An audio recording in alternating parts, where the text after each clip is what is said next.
Masih dibaca, kita tunggu aja, saya nggak tahu. Apapun kalau putusan MK itu kan mengikat, ya silakan kita.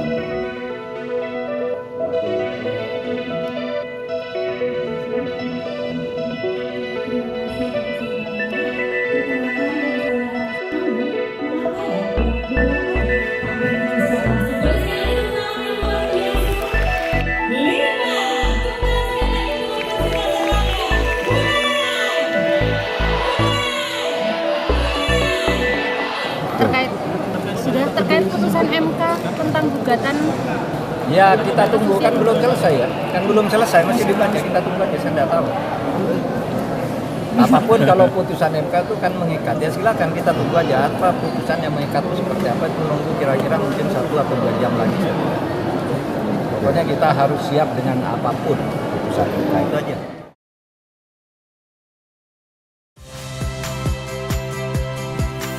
Saya Tifa Solesa. Saksikan program-program Kompas TV melalui siaran digital, pay TV, dan media streaming lainnya. Kompas TV, independen, terpercaya.